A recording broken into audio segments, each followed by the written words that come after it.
रामपुरी असील की कहानी। रामपुरी असील कोई साधारण मुर्गा नहीं था। इसका जन्म उत्तर प्रदेश के रामपुर रियासत में हुआ था, जहां के नवाब न सिर्फ शासक थे बल्कि कला, युद्ध कला और परंपरा के संरक्षक भी थे। उनके लिए एक लड़ाकू मुर्गा केवल एक पक्षी नहीं था, बल्कि एक प्रतीक था, सम्मान का, रणनीति का और राजसी विरासत का। नवाबों ने अपने सबसे कुशल पक्षी पालकों को आदेश दिया कि ऐसा मुर्गा तैयार किया जाए जो शारीरिक रूप से ताकतवर, मानसिक रूप से संतुलित और युद्ध कला में पारंगत हो। उन्होंने भारत के कोने कोने से उच्चतम नस्लों के पक्षी मंगवाए, कहीं से तेजी, कहीं से ताकत और कहीं से सहन शक्ति। इन सभी गुणों को मिलाकर कई वर्षों के बाद एक नई नस्ल तैयार हुई, रामपुरी असील। यह मुर्गा केवल ताकतवर नहीं था, यह रणनीति से लड़ता था, धैर्य से वार करता था और मैदान में एक योद्धा की तरह खड़ा रहता था।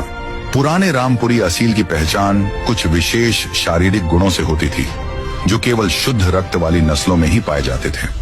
सबसे खास थी उसकी आंखें, साफ सफेद आंख की पुतली के चारों ओर गहरा लाल घेरा और कई बार पुतली के आसपास नीला या काला छल्ला। ऐसी आंखें गहराई और सजगता की निशानी थी। इस नस्ल की ऊंचाई 18 से 22 इंच होती थी, पैर से लेकर कंधे तक। यह ऊंचाई न केवल उसे गरिमामय बनाती थी, बल्कि उसे दूर से हमला करने में भी सक्षम बनाती थी। उसकी टांगें सफेद रंग की, चौड़ी और मजबूत होती थी, जिसमें जबरदस्त हड्डियों की ताकत होती थी। चाल सीधी और नियंत्रित, मानो कोई सिपाही परेड कर रहा हो। गर्दन छोटी लेकिन भारी और लचीली होती थी, जिसे देखकर लगता था जैसे फन फैलाता हुआ नाक खड़ा हो। चोंच मोटी और थोड़ी मुड़ी हुई, जो लड़ाई के समय पकड़ियच और चोट के लिए आदर्श थी।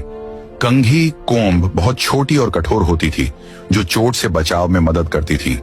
छाती चौड़ी और सीधी और शरीर के हर हिस्से में कसाव था, जैसे हर मांसपेशी युद्ध के लिए तैयार हो।